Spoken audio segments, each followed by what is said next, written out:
नए कमरे में चीजें पुरानी कौन रखता है? परिंदों के लिए कुंडों में पानी कौन रखता है? ये आप ही हैं, आप जो संभाले हैं विरासत को, वरना सलीके से बुजुर्गों की निशानी कौन रखता है?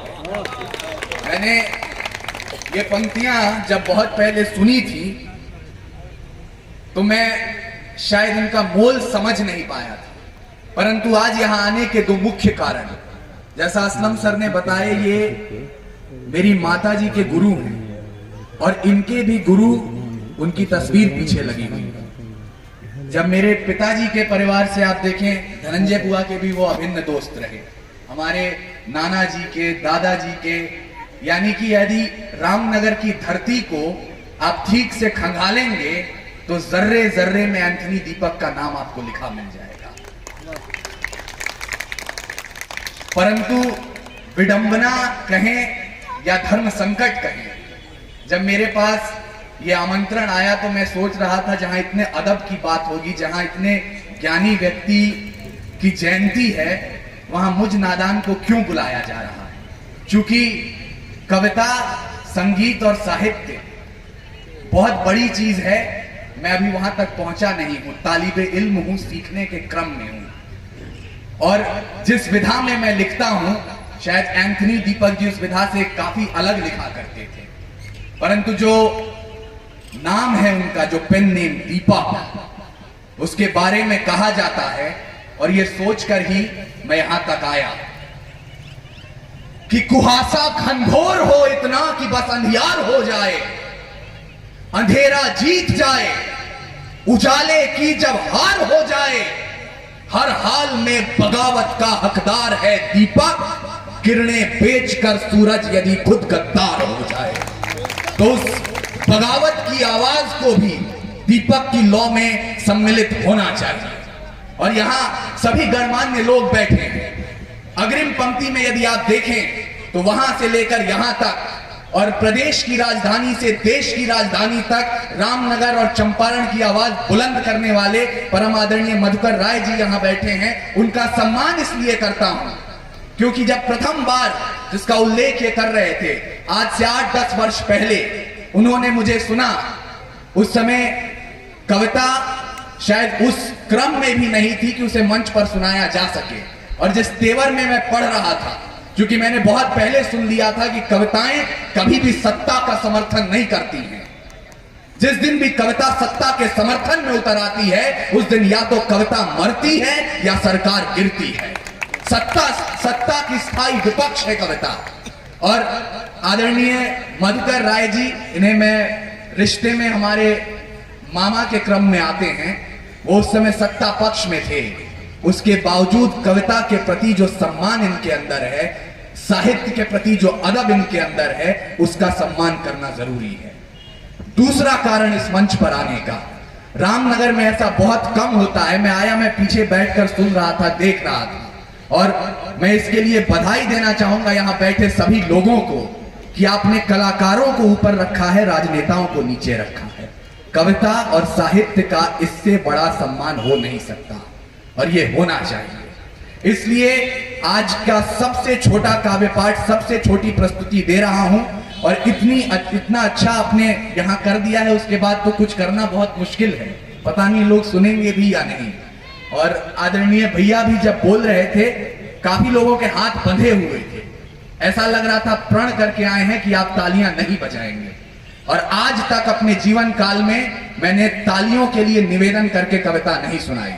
अगले 2 मिनट में यदि आप अपने हाथ रोक सके तो रोक कर दिखाइएगा, और जो लोग अपने मोबाइल फोन अपने साथ लाए हैं, इस जगह का तापमान देखिएगा, 10 डिग्री उठ नहीं गया तो यहां से उतरने के बाद मुझे बताया जाए। मैं यहां से अपनी बात शुरू कर रहा हूं, सुनिएगा।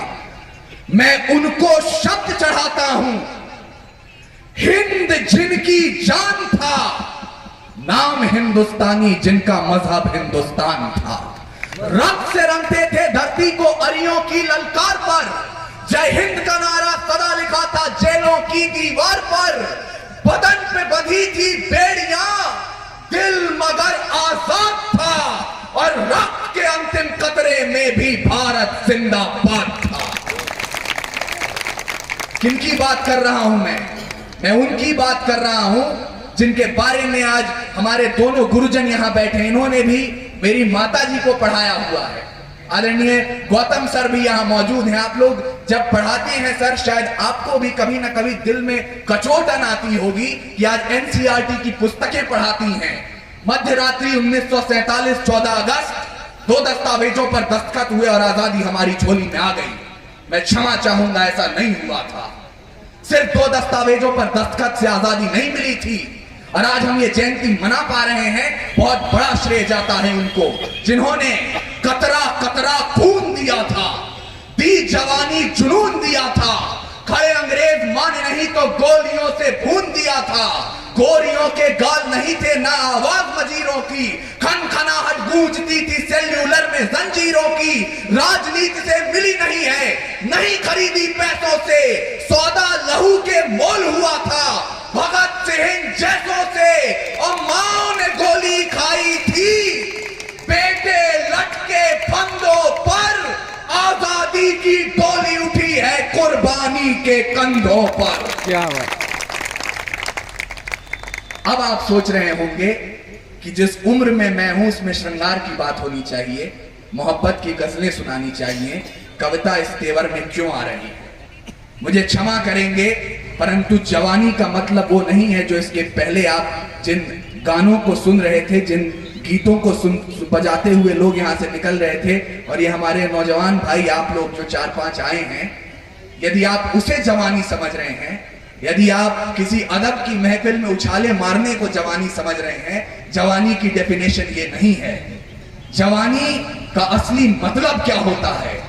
खुदी राम ने खुददारी से हंसकर जिसका दान दिया, भगत सिंह ने चूमा फंदा और जिसे कुर्बान किया, आगोश में जिसके सुभाष से निकले लश्कर हिंद बनाया था, फतेह सिंह और जोरावर ने दहलीज पे जिसे ठुकराया था, संघर्षों में बुनियाद बनी जो आजादी के बोल की, सुलग रही थी गर्म नाल में शेखर के पिस्तौल की, और खिल रही थी रोम रोम में अशफाकुल्ला खान के, वही जवानी दौड़ रही है खून में हिंदुस्तान के। इसको आपको समझना होगा और इस जवानी को सहेज कर रखना होगा। लेकिन मैं रामनगर की मिट्टी पर खड़ा हूं तो मेरा कर्तव्य बनता है कि मैं सत्य का परचम उठाऊं। और इसलिए कॉन्फिडेंस, आपको मालूम है, जो आत्मबल होता है वो व्यक्ति में तब ज्यादा हो जाता है जब से मालूम चलता है सब बड़े सामने बैठे हुए हैं कि बोलो जो होगा देखा जाएगा। और ये बोलने की आवश्यकता आज आ पड़ी है। देखिए, जैसा कि मैंने आपको बताया, मुझे बचपन से ये तहजीब दी गई है कि जब साहित्य और अदब के मंच पर चढ़ो तो सियासत की जूतियां नीचे उतार कर आओ। और वो जूतियां नीचे उतारी जा चुकी हैं। उसके बावजूद रामनगर की जनता आज ये तय करे कि आपकी जवानी, आपका जुनून किस दिशा में जाना चाहिए, क्योंकि यहीं से शुरुआत होगी यदि आप अखंड हिंदुस्तान को बदलना चाहते हैं। क्योंकि कहा जाता है तलवारों के साए में इतिहास हमारा पलता है, जिस ओर जवानी चलती है उस ओर जमाना चलता है। और क्या आज शराब, गांजा, कोकेन, इसके कश लेना हम जवानी समझते हैं? और यदि इस दीपक की बात हो रही है तो इसकी लौ कितने हृदयों तक पहुंचेगी, इस पर भी विचार कीजिए आप। क्या आज सिर्फ कुछ गानों पर नाच देने को हम जवानी समझते हैं? यदि साहित्य की बात हो रही है, आज बिहार का साहित्य सर हमारे लिए बहुत शर्म की बात है, सिर्फ एक गाने से जाना जाता है, लगावे लुतू लिपस्टिक हिले लारा डिस्ट्रिक्ट। मुझे क्षमा कीजिएगा, बिहार के साहित्य की पहचान ये नहीं है। बिहार के साहित्य की पहचान तब होती है जब प्रथम प्रधानमंत्री चीन की हार के बाद संसद में खड़े थे और उन्हीं द्वारा मनोनीत किए हुए राज्यसभा के सांसद रामधारी सिंह दिनकर ने खड़े होकर भरी संसद में उनके खिलाफ कविता पढ़ी और कहा, मत रोक युधिष्ठिर को रे यहाँ जाने दे उसको स्वर्गधीर, पर फिर हमें गांडी गदा लौटा दे अर्जुन भीम वीर, कह दो शंकर से कर ले वो प्रलय नृत्य फिर एक बार, पूरे भारत में गूंज उठे हर हर बम बम का महोच्चार। ये बिहार का साहित्य है। और बिहार के साहित्य को पहचानिए, बिहार की तहजीब को आप बुलंद कर रही हैं, इसे बुलंदियों तक पहुंचाइए। और घबराने की बात नहीं है। यदि आप सोच रहे हैं आज रामनगर किस परिस्थिति में खड़ा है, मुझे क्षमा कीजिएगा अगर किसी को यह नाज हो गया है कि रामनगर या पश्चिम चंपारण या बिहार या भारत उनका होकर रह गया, तो समय सबसे बलवान होता है। कल जिन अंग्रेजों का सूरज नहीं डूबता था, आज उनके वाइस रॉय के कपड़े हमारे बैंड बाजा वाले पहनते हैं। क्या तो समय आज किसका है, कल किसका होगा, यह अलग बात है। अधिक वक्त नहीं लूंगा, नहीं तो मैं कहीं से कहीं पहुंच रहा हूं। परंतु मैं चाहता हूं यदि मैं रामनगर में खड़ा हूं तो राख के नीचे के अंगारे को खंगाला जाए। और मैं जो बोलने जा रहा हूं शायद यहां बैठे बहुत लोगों को पसंद ना पड़े, पर आप यहां बैठे हैं तो आपकी सनद पर बोल रहा हूं। किसी भी शहर में गुंडागर्दी इसलिए नहीं बढ़ी कि गुंडे सड़कों पर आए, और नेपाली टोला के लोग खास ध्यान दें इस बात पर, गुंडागर्दी बढ़ी तो सिर्फ इसलिए कि जब गुंडे सड़कों पर आए तो शरीफ लोगों ने अपने घरों के दरवाजे बंद कर दिए थे। आपके हाथ और दरवाजे दोनों खुले देखना चाहता हूं। अंतिम पंक्तियां, बाज का खतरा सदा रहा है चिड़ियों की मुस्कानों पर। अगर आप कमजोर हैं तो कोई हक नहीं है आपको कि आप अहिंसा का पाठ करें, कोई हक नहीं है आपको कि आप अपने बच्चों को अहिंसा के रास्ते पर चलना सिखाएं। बाज का खतरा सदा रहा है चिड़ियों की मुस्कानों पर, और दीपक भारी नहीं पड़े हैं आंधी और तूफानों पर। आज तलक तो भेड़ियों ने प्रीत के गीत नहीं गाए, और अमावस की रातों से जुगनू जीत नहीं पाए। ताप सूर्य का ताल ठोक कर सुबह की ओस से जीता है, सिर्फ कहानी किस्सों में कछुआ खरगोश से जीता है।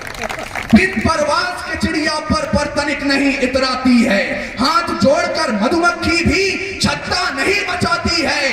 अंबर की नपाई जैसे पंखों से की जाती है, शहद के छत्ते की रक्षा भी डंकों से की जाती है। तो सुने जवानी रामनगर की, दोनों मुट्ठी भींच के राह रोक लो तूफानों की तलवारों को खींच के। परिवर्तन का नया उजाला केवल मशाल ही लाएंगे, और चिराग जलाकर इनकलाब ना आए हैं ना आएंगे। इसलिए दो पंक्तियां अपने साथ लेकर जाइएगा आज की शाम से। आंखों को अंगार करो और हृदय को हथियार करो। रामनगर की जनता जिस भी संख्या में आप हैं, इस बात को अपने परिजनों तक भी पहुंचाइए। सिर्फ न्याय व्यवस्था के भरोसे, सिर्फ खाकी के भरोसे, या सिर्फ आपके शहर में टहलते हुए गुंडों के भरोसे मत बैठिए। आंखों में अंगार भरो, हृदय को हथियार करो।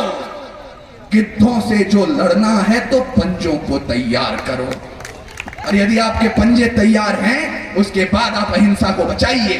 क्योंकि सर कह दिया जाता है, आज मैं क्षमा प्रार्थी हूं, लेकिन यदि मेरे गुरुओं के भी गुरु की जयंती है तो यह कहना यहां लाजिम है।